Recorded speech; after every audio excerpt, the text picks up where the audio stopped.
Pharaoh Total War is changing in a big way, and my guess is the change is for the better. 29 new factions, 4 majors and 25 minors, plus a huge map expansion have all been announced for the new expansion. And we're looking at who all of them are in a wider historical context. This is part 2. In part 1 we looked at the Mesopotamian factions that formed the biggest addition to the game, and today we're going to blitz the other 22 new factions, many of which we've seen before and won't need quite as much introduction. Starting in Egypt on the south edge of the map we have Napata. These guys are downstream of Amen-Messa, and in previous games they would have been mostly there for him to absorb. It remains to be seen if these new miners that are already on the map will be buffed at all, or just made playable and given hopefully a touch of flavor. But for people who actually want to play as Nubia and bring about the Nubian dynasty 500 years early, Napata is where the famous set of black pharaohs originated from. Given the start position, I wonder just how different a Napata campaign will be from an Amen-Messa campaign aside from that very early game, but a somewhat different troop focus might help, plus some people will just be excited to conquer as Nubia, something I can sympathize with even if it isn't my area of focus. For the roleplay value alone, I bumped them up in rating to a 5 of 10. Baharia and Dungul. I'm grouping these guys together because they're basically the same, just with different start positions. Both of these are oasis districts in the western desert, and each basically represents a tribe of Libyans. Now, there will be a Libyan dynasty in the early Iron Age, historically speaking, and so you could potentially build that early, with the option to take the northern melee-focused group or the southern ranged-focused Libyans. Or you could just play as raiding barbarians carving out a western desert kingdom. Having the two different start positions, plus that position just in general, will lead to a lot of options in terms of which direction you want to expand and how aggressive you want to be. Not as much flavor here though, and I don't know how many people are hugely excited for Libya as compared to Nubia or more popular places, but it seems pretty legit to me, and so I give it a pretty legit 5 of 10. Setnakhte. Now, in my pre-release videos, I made a big deal about Setnakhte not being a playable faction, because in a very real sense, it's him, not his son Ramesses, who actually wins the civil war in Egypt. The whole idea of him and Ramesses being separate factions at all is based on the idea of the game not having family trees, which apparently they're now introducing, so really Setnakhte and Ramesses should be two characters in the same faction, with an expectation of succession at some point. Now, his start spot isn't a terrible start position. I assume that minors will be eligible to compete for the crown, but there doesn't seem to be much flavor for him, and ahistoricity plus blandness means I can only rate him 2 of 10. Merneptah. This is perhaps the most interesting decision on the faction list, in its own way odder than making Hanigalbat a major. Merneptah exists to die and have his carcass picked apart by the successors. I get that they're trying to make a game where you are embattled on all sides and struggling against the crisis of the collapse, but having your faction leader be a guy who dies in a scripted event is odd. You can't have a successor, not in a proper sense, since the whole point of the Civil War is deciding who's going to be his successor. I could see it working if they built in some scripted thing where a major bureaucrat tries to take over, but even then that's actually what Bey is supposed to be, and he's off in Canaan doing his own thing. I don't get it, and I rather doubt that they're going to put the work into a minor faction to make it make sense. And so, barring some really surprising announcements here, Merneptah gets a 0 out of 10. Overall, I may seem a little bit hard on all these Egyptian additions, but the truth is that Egypt is a bit full already. It would be hard to make factions more compelling than the existing ones without serious investment, and I kind of get that they're putting their investment in other culture groups at the moment. These seem overall like fine enough additions, always good to have unlocked minor factions in a Total War game to add replayability, but Egypt isn't really the selling point here. But a bit more excitement can be had if we move the map up to Canaan. Ugarit. This town is famous among archaeologists. The whole town was destroyed during the Sea People invasion and never re-inhabited, leaving the city as only lightly touched ruins for the modern era.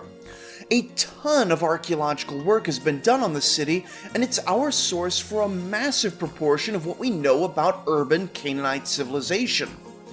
Which is a bit awkward because it was on the far north end of Canaanite civilization, a very unique city with strong influences from the north and not really representative of what was going on further down south, but we take what we can get in archaeology. Ugarit was a massive trade hub and an on and off vassal of the Hittites, so it has good potential to have a diverse roster and a lot of wealth. It would be thematic if the Sea Peoples target it directly, but even without something like that, it is a solid and logical addition. The region it's in is pretty crowded though, and with some additions which have a chance of making it all seem a bit similar, so it does get a 6 of 10. Byblos. Talking about additions which are quite similar and quite nearby, Byblos is more sea-focused and more purely Canaanite, but also a wealthy trade city in a crowded region. In fact, it is because the lands of Canaan were so competitive that so many of the cities, later called Phoenician, would become so maritime-focused, both before and after the collapse. There was just less competition on the sea than there was on land. It will be interesting to see how much Egyptian influence they show in Byblos, since the links between that city and Egypt go back to before the time of the pyramids, with Byblos having built ships for Egypt long before the Egyptians knew how to build anything more complex than rivercraft. It has a legitimate claim to being one of the oldest cities in the world, and unlike Ugarit, Byblos will survive the Bronze Age collapse, though it does eventually become eclipsed by Tyre and Sidon. It's a must-play for fans of the later Phoenicians, but assuming they don't put too much effort into the flavor, I think it also gets a solid but modest 6 of 10. Emar. This is also a trade-focused city in the same general region, but note that Emar's trade is not Mediterranean, but based on land caravans and the Euphrates River. This does give the city a bit of a different flavor, probably a roster closer to the Ceteians, Ursu, or other desert folk, but a more civilized campaign style. Strong attack infantry and no ranged units makes for pretty simple battles in my own low-skill opinion, which can be a plus or a minus, but given that you're likely right next to Ursu and probably quite close to Damascus and the Ceteians, all of whom are likely quite expansionist, that region might be a bit of a Thunderdome.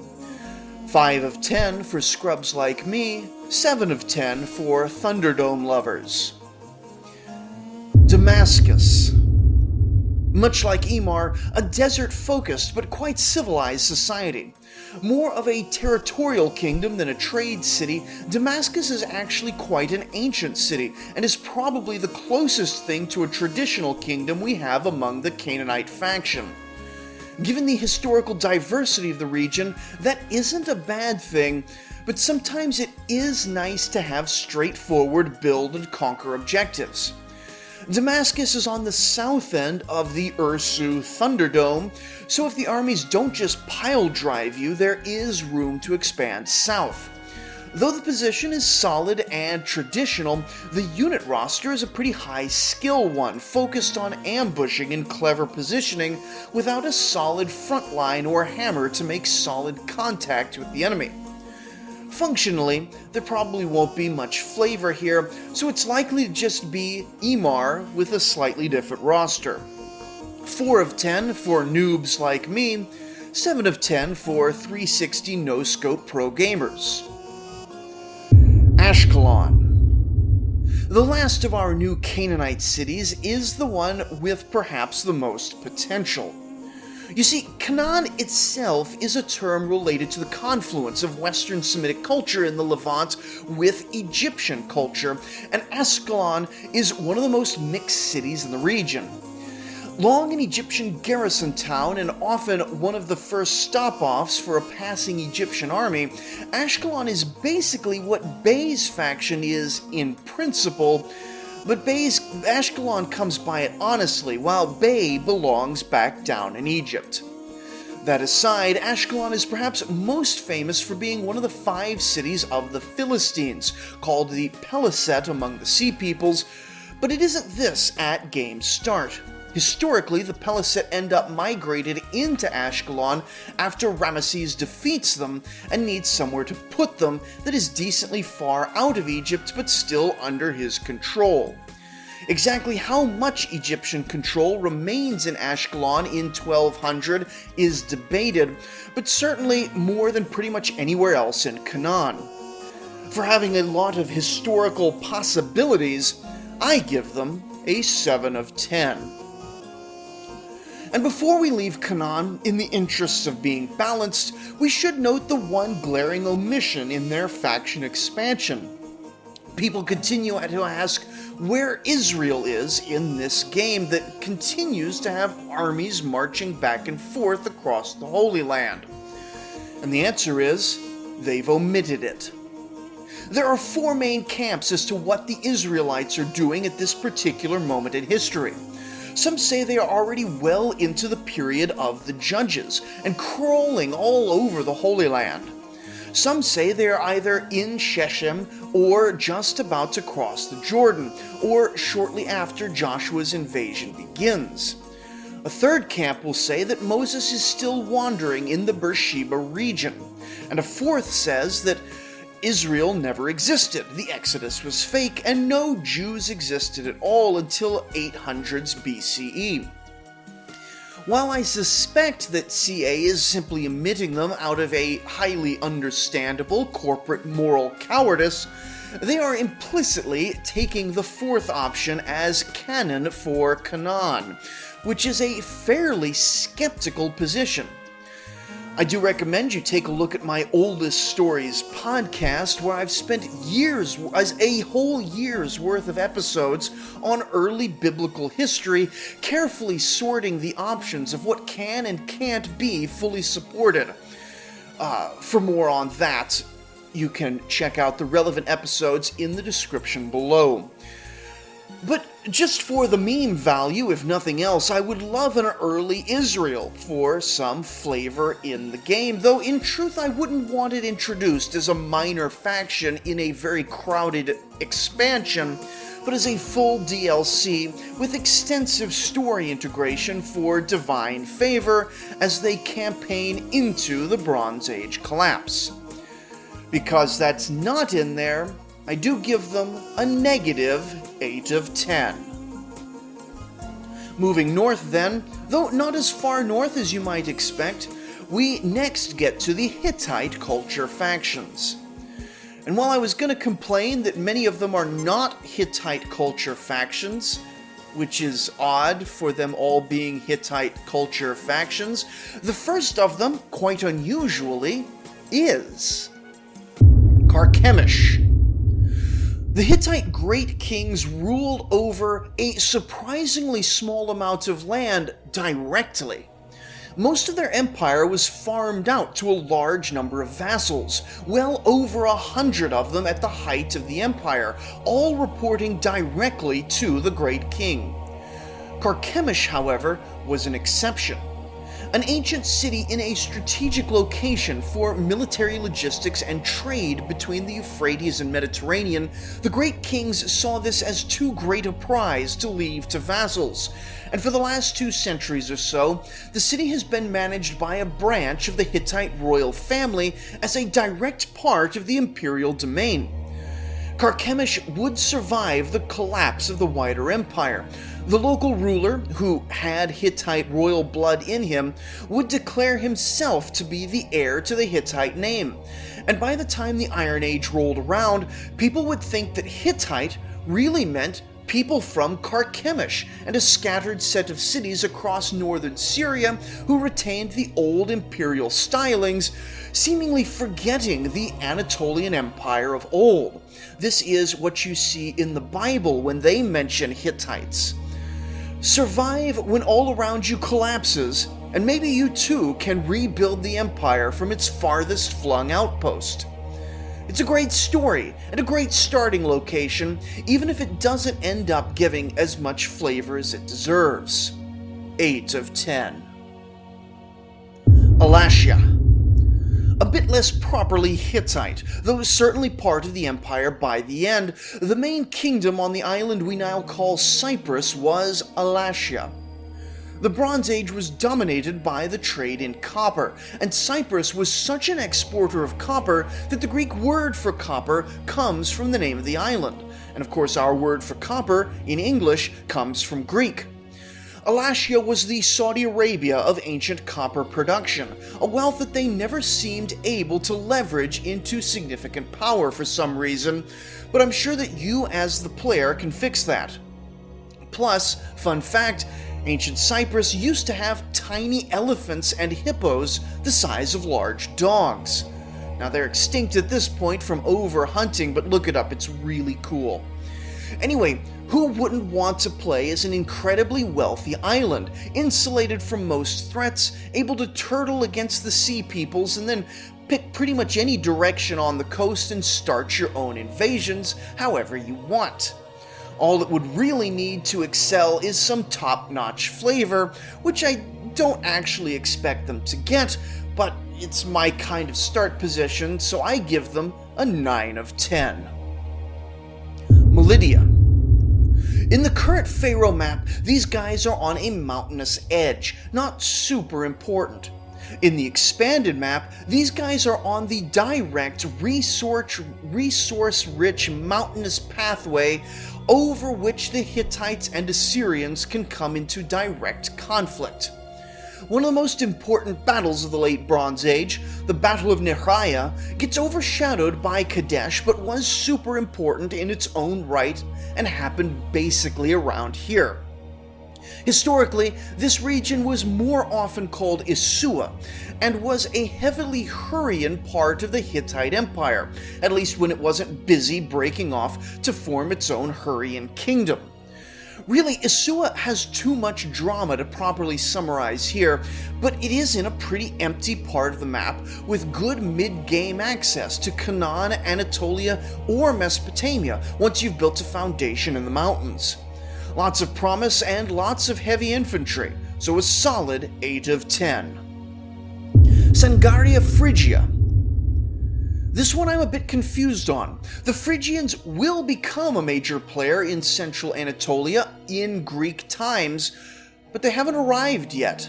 They should be arriving with one of the middle waves of the Bronze Age collapse. Is the player going to be taking the reins of one of the Hittite provinces as the empire loses its grip on Anatolia? Or is this really the Phrygians, brought into the game earlier than they really should be in order to give people a recognizable name in the region? Either way, does sound pretty cool to be honest, but we'll need to wait and see. My hope is that more invasions come from the north in this expansion, which could make this an absolutely brutal start position. But the troops' description of aggressive medium infantry without much defense does sort of suggest a more barbarian sort of style, so maybe leaning into anachronistically early Phrygians. Anyway, still cool, if anachronistic, so 7 of 10. Cimmerians. If you thought Phrygians showing up a few decades too early was bad, how about these Cimmerians, who were probably a good 2 centuries too early? This comes along with the wider decision to introduce cavalry into the late Bronze Age when it's really an Iron Age thing, starting the very earliest around 1000 BCE and not really confirmed for sure until the Neo-Assyrian armies of the 800s. Are the Cimmerians cool? Yes, of course they are. They're probably the coolest steppe cavalrymen. Is cavalry cool? Take a look at this 2-man early cavalry team from Assyria 400 years after this time period. One guy is holding the reins of both horses, and the other guy is actually fighting, just as if they were charioteer and driver still. This is adorable and hilarious, and obviously a tactical mistake which gets corrected after a few decades of experimentation with early horses, which will happen 400 years from now. So yes, pretty cool, and also it doesn't belong in the late Bronze Age. 1 of 10. It only gets that much because it's actually a pretty cool culture. So overall, it'd be fair to say that I'm most hyped for the Hittite region and the Mesopotamia additions, but I have high hopes for the Canaanites, and I think that the Egyptian additions do have the potential to breathe some life into what may be a stale region for some. So just from these faction announcements, I'm pretty positive about the entire expansion. I haven't covered the Greek culture editions though, mostly because I never played Troy Total War, like most of you. And this whole area looks like they're basically just gonna paste that game on the edge of the map.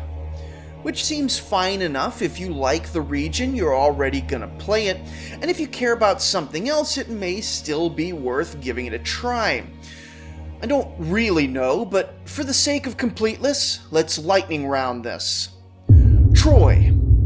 Troy was a real place, and really did lead a coalition war against the Mycenaeans.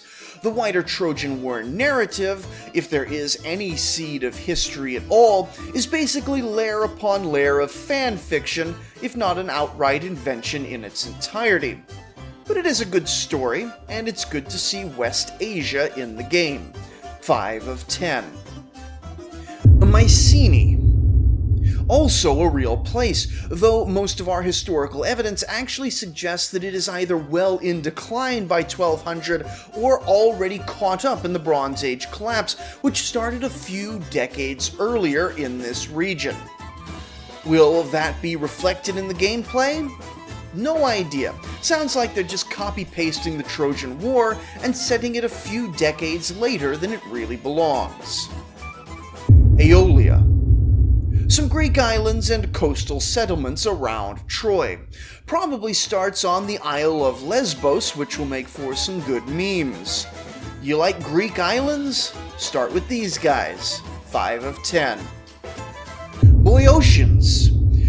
Up a bit from Athens on the Greek mainland, home of the Thebans, so hopefully there'll be a mission or achievement for conquering both the Thebes in Greece and Waset, which is the Egyptian city popularly called Thebes thanks to Greek influence there.